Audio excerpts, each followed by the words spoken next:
방송에서 제공하는 투자 정보는 투자 판단에 대한 조언입니다. 방송에서 제공하는 주식의 가치, 가격 상승 및 가격 하락에 대해서는 방송사에서 보장하지 않습니다. 시청자 여러분 안녕하십니까. 오늘장 내일장 1부 출발하도록 하겠습니다. 서정덕입니다. 시장이 철저한 눈치보기 장세를 보여주고 있습니다. 지수의 움직임도 크지 않고 거래량까지 줄어들고 있는 상황인데 일단은 빅 이벤트를 기다리고 있는 상황입니다. 당장 오늘 있을 제롬 파월 의장의 연설 내용에 많은 분들이 관심을 갖고 있는 상황입니다. 경기를 어떻게 보느냐, 낙관적으로 보느냐, 그렇다면 금리를 계속해서 점도표대로 상향하면서 올려갈 것이냐, 이 부분에 대해서 속도 조절이 언급이 나올 것으로 어느 정도 예상이 되고 있다고 하는데 이 부분에 대한 확신이 오늘 저녁이면 나올 것이고요. 미중 간의 무역 분쟁 완화 조짐이 또 보여지고 있다라고 해서 전일 미국장은 상승 마감했습니다. 레리 커들로 위원장의 발언을 통해서 조금 더 구체화됐는데 시장에선 아직까지는 갸우뚱하고 있는 모습입니다. 시장이 가지도 내리지도 못하는 가운데 거래소 쪽에서는 지금 통신, 화학, 지주사 관련주들이 오름세를 보이고 있고요.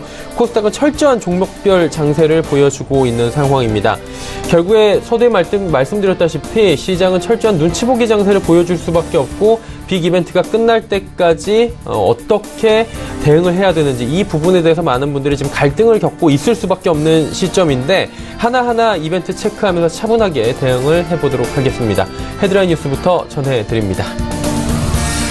올해 3분기 합계 출산율이 1명 미만으로 줄어들었습니다. 0.95명으로 집계돼 2분기 연속으로 1명 미만을 기록했는데 이 통계청이 발표한 9월 인구 동향을 보면 올해 3분기 합계 출산율이 지난해 같은 기간보다 0.1명 감소한 0.95명으로 지난 2분기에 0.97명에 이어 2분기 연속 1명 미만으로 나타났습니다. 이에 따라 올해 합계 출산율은 역대 최저치였던 지난해의 1.05명보다 더 떨어져 1명 아래를 기록할 것이란 전망이 나옵니다. 트럼프 대통령이 중국과의 무역 문제에 합의할 가능성이 높고 합의에 열려있다는 말을 했다고 백악관 국가경제위원장이 밝혔습니다.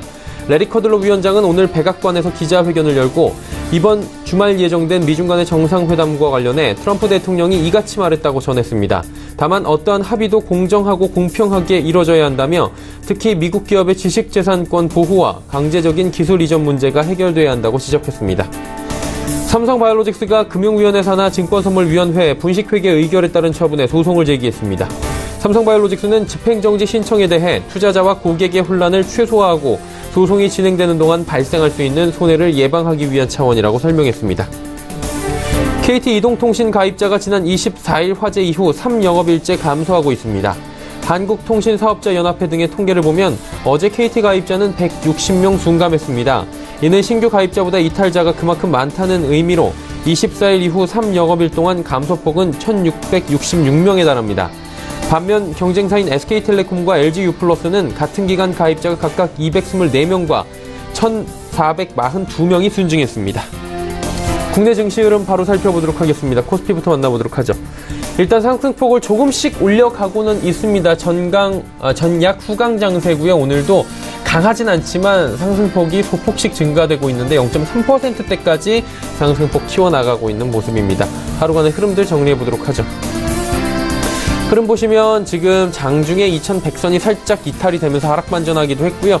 현재는 지금 오후 들어서 좋은 흐름 계속해서 보여주고 있고요. 소폭씩 상승 흐름 가져가고 있는 모습입니다. 다음 살펴보도록 하죠. 기관 외국인 쌍끌이 매수 나오고 있고요. 외국인이 지금 한 2시경부터 1시 30분경부터 매수로 전환을 했습니다. 크진 않지만 40억 원 매수해주고요. 기관은 90억 원 매수하는 가운데 금융투자만 팔고 투신 연기금은 모두 삽니다. 다음 살펴보도록 하죠. 삼성전자 보합이고요. SK하이닉스는 상승합니다. 그리고 셀트리온 약보합인 가운데 LG화학은 강보합. 이렇다 하게 크게 튀어오르는 종목 그리고 크게 빠지는 종목도 보이지 않습니다. 다음 살펴보도록 하죠. 6위부터 10위 종목들은 지금 SK텔레콤, 5G에 대한 상용 기대감과 여러 가지 통신주들, 경기방어주들, 그리고 배당에 대한 기대감 등으로 통신주들이 오늘 전체적으로 흐름 좋은 상황이고요. 현대차 같은 경우에는 어제 급등 이후에 숨고르기 하면서 10만원 지지받고 있습니다. 네이버가 지속적으로 상승 흐름 가져갑니다. 지금 저점 찍고 어제 이어서 오늘까지도 또 상승하면서 상승폭까지 키워가면서 13만원 부근까지 올라왔습니다. 포스코가 24만원 붕괴됐네요. 다음 살펴보도록 하죠. KB금융 빠지는 가운데 삼성물산, 한국전력, SK는 올라갑니다. 특히나 한국전력 같은 경우에는 경기방어주, 배당, 여러 가지 이슈도 있는 시점이고요. 여기에 원전에 대한 기대감들이 다시금 지속적으로 올라오고 있는 상황입니다. 신한지주 1.77% 조정 나오면서 금융주들이 오늘 전체적으로 조정 나옵니다. 다음 살펴보도록 하죠.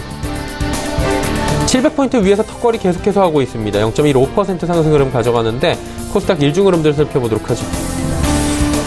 오늘 장중에 움직임이 요란한 것처럼 보이지만 위아래로 4포인트도 움직임이 없습니다. 699부터 703포인트대까지만 움직이고 있고요. 코스닥 역시 박스권에서 제한적으로 움직이고 있는 상황입니다. 수급 주체 만나보도록 하죠. 어제하고 정반대입니다. 기관 외국인 모두 팔고 개인만 삽니다. 시총 상위주들 흐름 볼 텐데 시총 상위주들 흐름 보시면 더딘 흐름들 전체적으로 가져갑니다. 그리고 낙폭이 있는 종목들이 좀 보이는데 포스코캠텍, HLB 같은 경우에는 3%대에 각각 하락이 보여지고요. 그동안 많이 눌려있던 CJ-ENM이 오늘 좀 지지부진한 장 속에서 유일하게 상승 흐름 가져갑니다. 다음 살펴보도록 하죠. 바이로메드부터 펄어비스까지도 모두 하락하는데 낙폭이 코롱 티슈진이 1.94%로 가장 크고 나머지는 1% 내외입니다. 다음 살펴보도록 하죠. 11위부터 15위 종목들 여긴 빨간불이 좀 많이 보입니다. 셀트리온제와 보합인 가운데 파라다이스, 컴투스, SK모트리어즈, 제넥신 모두 상승하는데 상승폭은 역시나 크진 않습니다. 원달러 환율의 흐름 짚어보도록 하죠. 움직이는데 움직임이 원달러 환율 역시 최근에 거의 변동폭이 크지 않습니다. 오늘은 1원80전 내려가면서 원화 강세 흐름 가져갑니다. 금일 본 방송에서 제공해드리는 정보는 투자 판단에 대한 조언일 뿐입니다. 해당 주식의 가치와 수익률 보장해드리지 않는다는 점 참고해 주시길 바랍니다. 오늘장 이슈 바로 체크해 보도록 하겠습니다. 펠리즈 투자인 리서치 김민수 대표입니다. 안녕하십니까? 네, 안녕하십니까? 예, 코스닥 150이나 KRX 300의 구성 종목이 정기 변경이 생겼다고 하는데 이러다 보면 이제 수급도 달라질 수 있고요. 포트에 편입하고 말고 기관들의 이런 것들도 지금 활발히 움직임이 있을 텐데 눈여겨볼 만한 종목들 보이십니까? 네, 일단 이번에 코스닥 150 KRX 300이 구성 종목이 정기 변경이 됐습니다. 특히 시장의 인기에 따라서 그리고 시장의 관심에 따라서 시가총액이 변화가 되는데 그에 따라서 적절하게 변경이 들어가는 거죠. 그러다 보니까 이번에 12월 14일부터 관련된 종목들이 적용이 될 걸로 보여지고 있는데 먼저 KRX 300 같은 경우 19개 종목이 편입이 됐고 24개 종목이 편출이 됐는데 이 편입된 종목들이 대표적으로 삼화콘덴서, 그리고 파미셀, 영업무역 홀딩스, 매경산업, KG 이니시스, JYP 엔터, 카페24 이런 종목들처럼 일단 그래도 최근에 어느 정도 주가에 대한 선전이 보여진 종목이고요. 반대로 세아제강, 효성중공업, 원익홀딩스 같은 24개 종목은 편출이 됐습니다. 코스닥 시장도 마찬가지로 코스닥 150의 삼표시멘트, 그리고 네오팜, ST큐브, 메지온, 그리고 아프리카TV 이런 12개 종목이 편입이 됐고요. 인터파크홀딩스나 코리아나, 셀바이오텍 같은 12개 종목들은 편출이 됐는데 일단 무엇보다 말씀하셨듯이 신규 편입 관련된 종목들은 계속 주목할 필요가 있다고 봐야 될 것 같고요. 무엇보다 이제 인덱스 관련돼서 어느 정도 편입을 위해서는 주가 지수에 맞추기 위해서는 새로운 신규 편입이 가능하다라는 관점 쪽에서 어떤 수급상의 변화가 나올 가능성이 일단 우려를 둬야 될 것 같고요. 그런 차원으로 보게 되면은 최근 들어서 그래도 시장의 시각이 나빠지지 않는 남북경협주가 대거 어떤 관련된 지수에 편입됐다는 쪽이 좀 주목을 해야 될 사실인데 이 남북경협주 같은 경우는 일단 여러 가지 이슈에 따라서 계속 등락이 펼쳐지고 있는 상황이기 때문에 반드시 편입으로 인해서 어떤 효과가 클 것이다라고 보는 거는 일단 좀 제한적으로 봐야 될 것 같고요. 무엇보다 이슈에 맞춰서 종목 매매가 필요하다라는 관점인데 그래도 그중에서 중요한 부분들이 대우조선해양 같은 경우나 RFHIC, 특히 KRX 300에 편입된 종목이죠. 이런 종목 같은 경우는 수주에 대한 기대감, 5G에 대한 기대감 이런 쪽과 함께 실질적인 실적이 바뀔 수 있겠다라는 관점이다 보니까 눈길이 가고 있고요. 그 밖에 코스닥 150에 편입된 엔지캠 생명과 어떤 일정한 성과가 충분히 나올 수 있다는 관점 쪽에서 바라보고 있는 시각과 함께 아프리카TV 같은 경우도 올해 성장세 그리고 내년까지 성장세가 이어질 것이다 라는 관점이라고 하게 되면 일단 관심이 간다 라는 관점 쪽에서 네 가지 종목들은 눈여겨볼 필요가 있겠다 그렇게 말씀드리겠습니다. 자, 이제 시장 이야기 조금 더 자세히 해봐야 될 것 같은데, 보니까 파월 의장의 발언 조금 전에 살짝 언급을 해드린 바가 있고요. G20 정상회의가 있는 상황인데, 이게 시장에서 기다리고 있는 빅 이벤트 아니겠습니까? 전망 어떻게 보십니까? 네, 이번 주 말과 다음 주 초는 거의 시장 분위기가 극과 극이 되지 않을까라는 쪽으로 바라보고 있는데, 무엇보다 이제 연준 의장 발언들 조금 더 눈여겨봐야 될 것 같고요. 그 밖에 30일 날 금융통화위원회에서 금리 결정, 그리고 12월 1일로 예정되어 있는 미국과 중국의 정상회담 관련된 쪽인데, 무엇보다 정상회담의 무게를 많이 싣고 있는 상황들이고요. 그래도 무엇보다 이번에 만났는데 그냥 만나지는 않지 않겠느냐, 뭔가 어떤 준비를 하고 만나지 않을까라는 관점 쪽에서 합의 가능성에 대해서 얘기가 많이 나오고 있는 그런 상황이라고 봐야 될 것 같고요. 그런 흐름이라고 한다면은 일단 지금 단기적으로는 코스피가 2100 중심의 저항, 코스닥도 700 중심의 저항을 보이고 있는데, 최근 이번 주 들어서 그래도 수급 관련돼서 숏 커버링, 즉 공매도가 어떻게 보면은 더 늘어나지 않고 오히려 청산이 되는 기조가 나오고 있는데, 오히려 일단 이런 부분들이 국내 시장은 많이 빠졌다. 그래서 저평가 매력이 충분하다. 그런데 만약에 호재가 나오게 됐었을 때 시장 흐름들은 빠르게 좋아질 수가 있기 때문에 이를 좀 대비하자라는 관점 쪽에서 오히려 숏 커버링이 지금 진행되기 때문에 아무래도 시장이 좀 견조하고 오히려 어떤 상승에 대한 기운들이 좀 더 높다라는 데 무게를 둬야 될 것 같고요. 하지만 반대로 만약에 이 정상회담 자리에서 어떤 저녁 먹다가 뛰쳐나오는 경우가 나오는 어떤 극단의 경우가 나와서 회담 무산 이런 쪽으로 되면 또 분위기 상당히 다음 주 초는 안 좋아지겠죠. 그런 관점으로 봤을 때 일단 지금은 오히려 기대감과 함께 그래도 뭔가 합의, 특히 무늬만 합의라고 하더라도 일단 큰 그림은 그려놓고 실질적인 세부 사항들이 나오지 않을까로 시장은 많이 바라보고 있다는 점에 주목을 해야 될 것 같고요.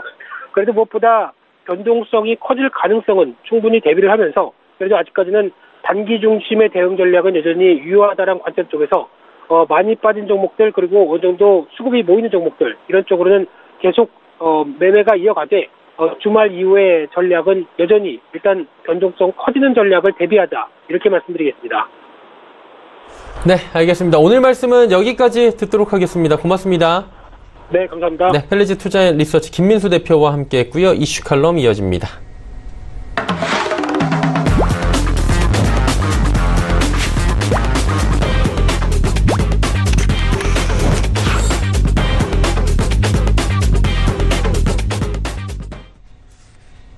이슈 칼럼 이어가도록 하겠습니다. SPM 김형진 대표 연결돼 있습니다. 대표님 안녕하십니까? 예, 안녕하십니까? 예. 이번 주 빅이벤트 있는 거 바로 여쭤볼 건 알고 계실 텐데, 오늘까지 지금 3거래일 연속으로 오르고 있긴 합니다. 오늘 같은 경우에 진짜 극심한 눈치 보기 장세 맞는 것 같은데, 사실 제 생각은 그렇거든요. 지금 이 정도 오른 걸로 투심이 변동됐다, 갑자기 긍정적인 호재다, 이렇게 보기는 좀 섣부르지 않나라는 생각이 드는데, 어떻게 시장을 보는 게 가장 맞을까요? 네, 맞습니다.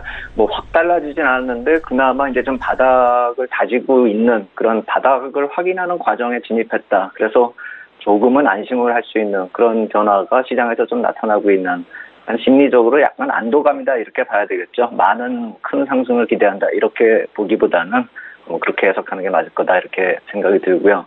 미국보다 이제 상대적으로 강세로 보였던 거는 지난주까지는 확실했었습니다. 왜냐하면은 코스피의 IT 업종이 많이 내렸다가 반등을 강하게 했기 때문이죠. 코스피 IT 업종이 8월 말 고점으로 따져보니까 이번에 10월 그 저점까지 무려 18%나 빠지고 11월 12일까지는 그 반등 저점에서 한 12% 오르는 그런 모습 보였습니다. 그리고 다시 반락 과정을 갖춰서 이제 어제까지는 7% 정도 오른 그런 모습인데 그렇기 때문에 지난주까지는 코스피가 좀 두드러지게 반등이 강했다 이렇게 볼 수가 있겠고 이번 주는 이 다우나 S&P보다 나스닥이 좀 더 강하고 그리고 또 우리 시장도 나스닥하고 비슷한 성향이기 때문에 좀 다우나 S&P보다 좀 탄력적이다 이렇게 보시는 게 맞을 것 같습니다.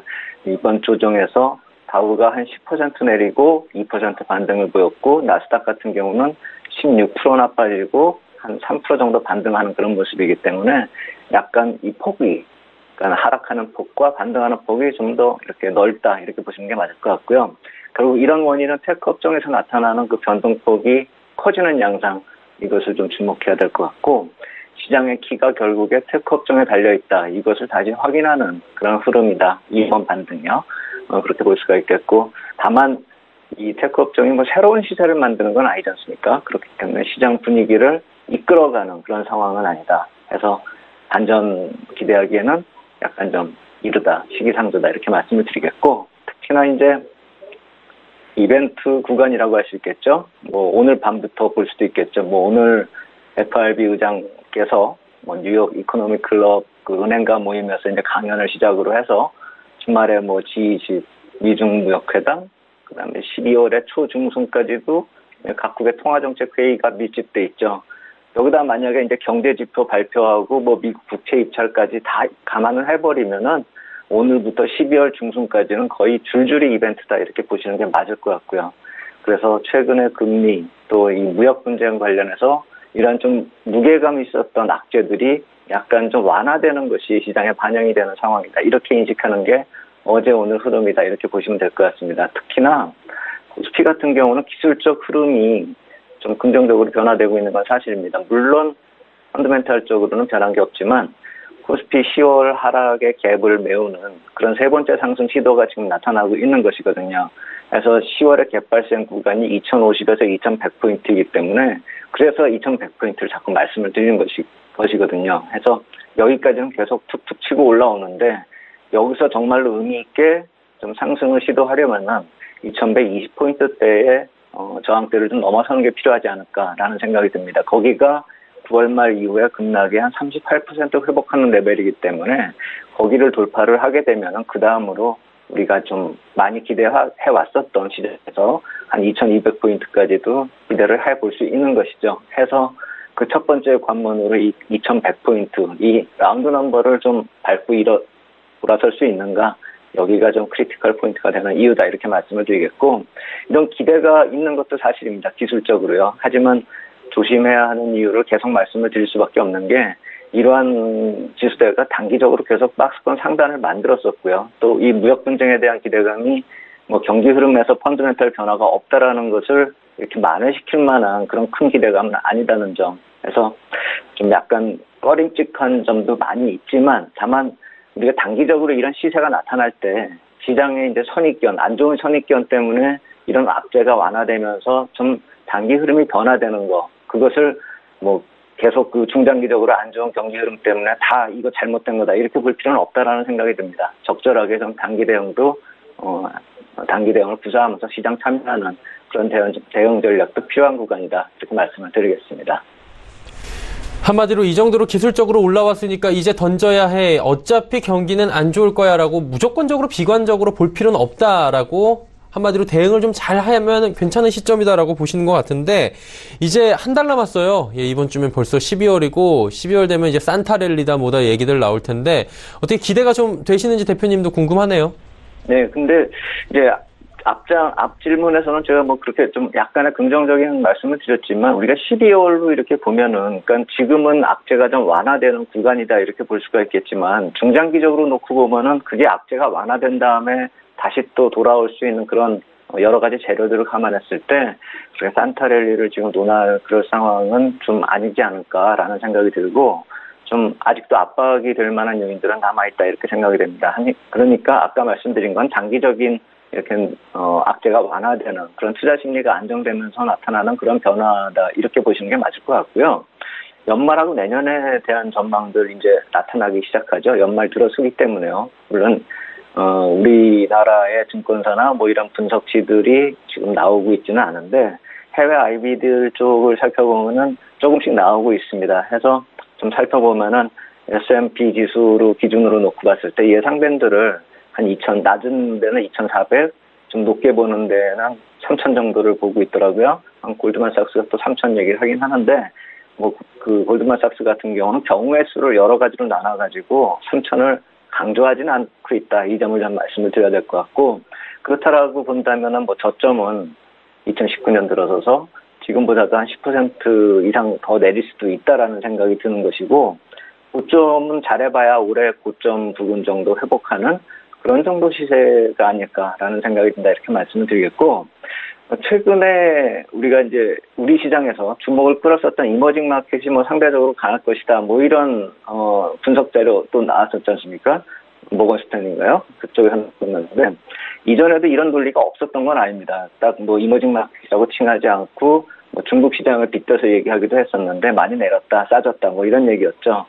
다각도로 좀 주장되어 왔었던 얘기인데 최근에 미국 조정울이 나타날 때 이머징 마켓 시장의 흐름을 우리가 봤을 때 상대적으로 강세를 보였냐 하면 그거 아니지 않습니까? 약간 좀 우리 시장이 좀 탄력적인 모습을 보였었는데 그것이 이머징 마켓 전반적으로 뭐 긍정적인 흐름으로 변화됐다. 미국 시장의 조정이 이머징 마켓에 약이 됐다. 이렇게 볼 수는 없는 그런 모습이었거든요. 그래서 우리가 잘 살펴보면 이러한 리포트, 이러한 분석 자료 중에서는 이 중기 관점으로 이머징 마켓 상대적 논리를 뒷받침하는 그런 논리는 아니다. 이렇게 봐야 될 것이고 또 선행 조건이 달러 약세가 선행돼야 된다라는 그 키팩터가 있다는 점을 좀 주목할 필요가 있습니다. 내년에 과연 달러 약세가 될 것인가.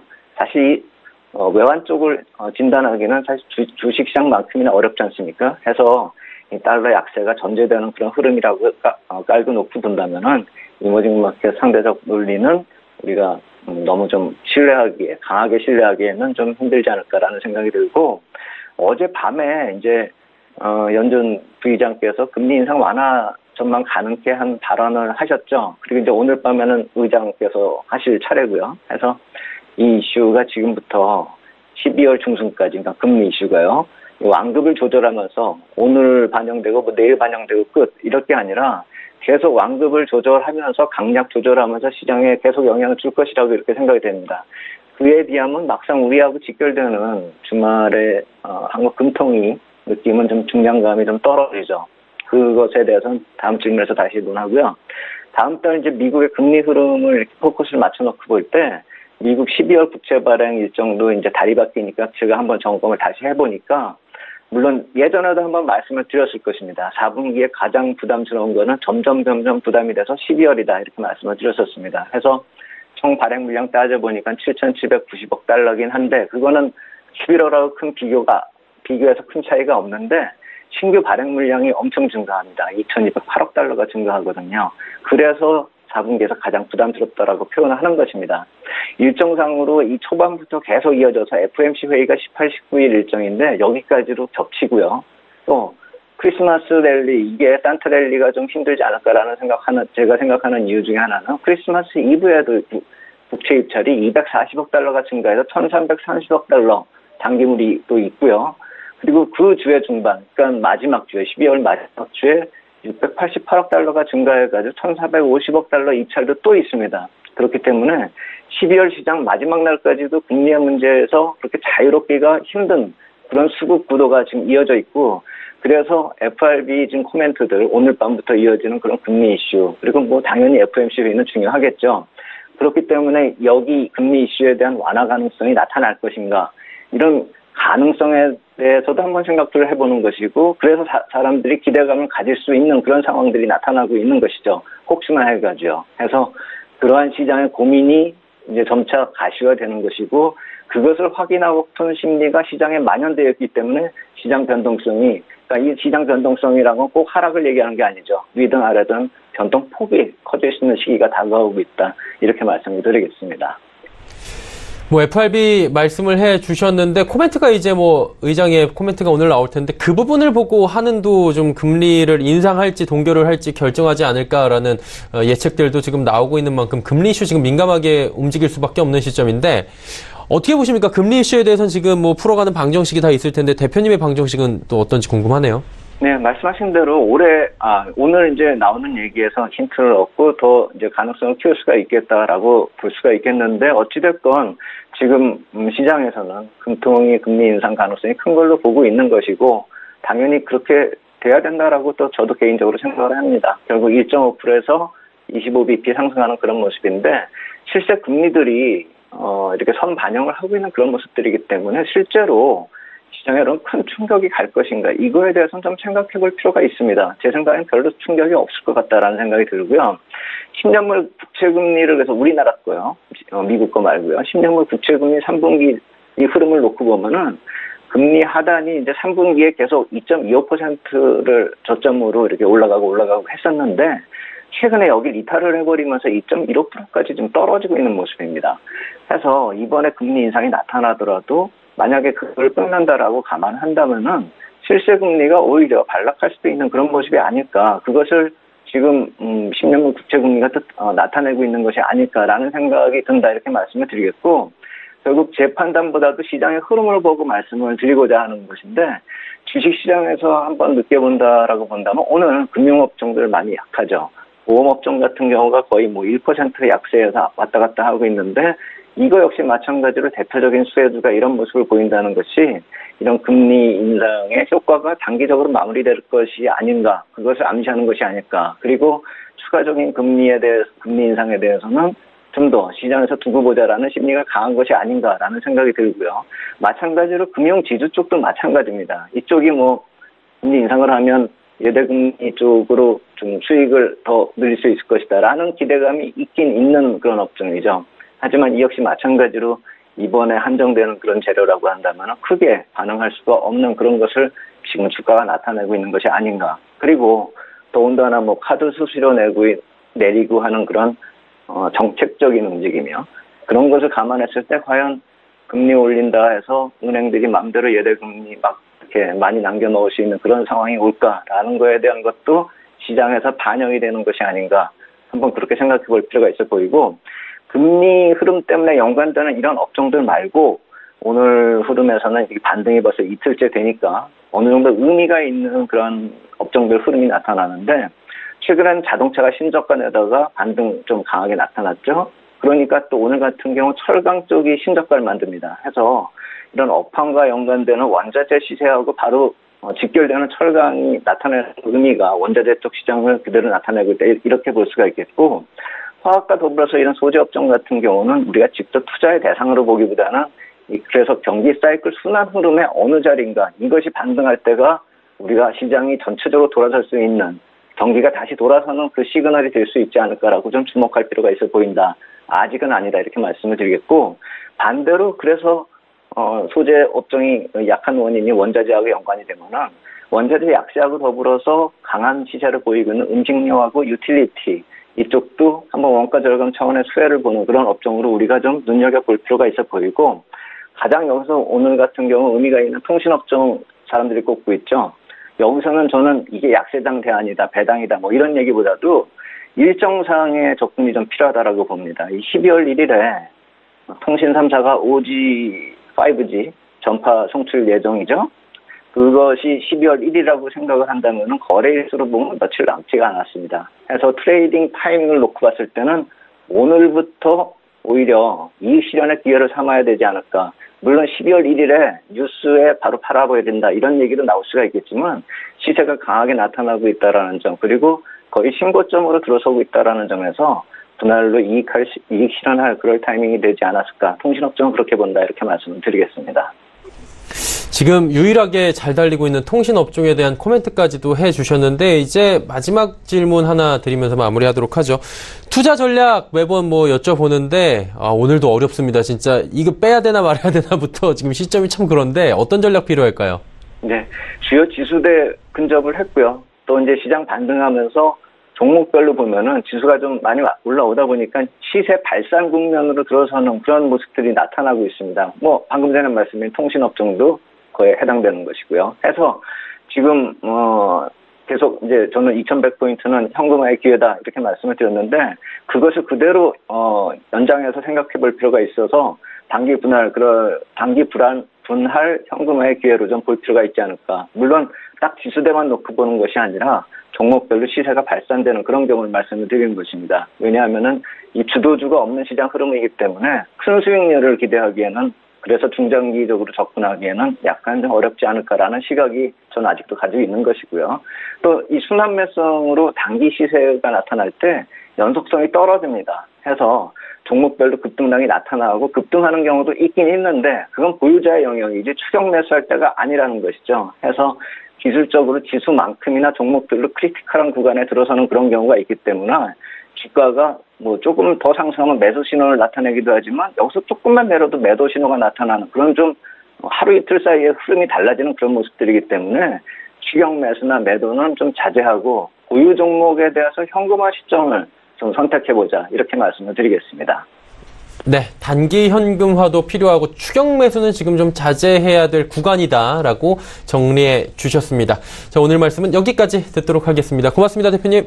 네, 감사합니다. 네, SPM 김영진 대표와 함께 했고요. 오늘 함께 나눠본 이야기들 정리하도록 하겠습니다.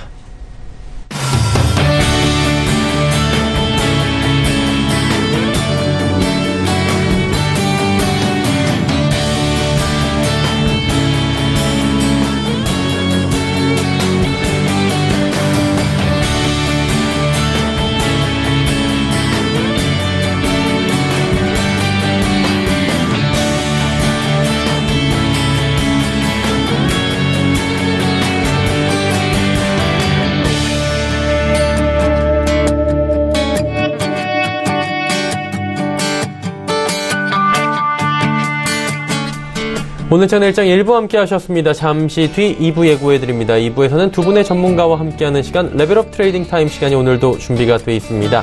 다양한 종목 짚어드리고요. 종목 상담까지 이어갈 테니까요. 2부도 많은 시청 부탁드립니다. 2부에서 뵙겠습니다. 고맙습니다.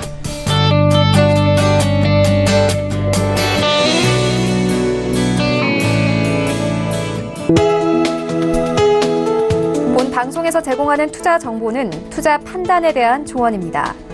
방송에서 제공하는 주식의 가치, 가격 상승 및 가격 하락에 대해서는 방송사에서 보장하지 않습니다.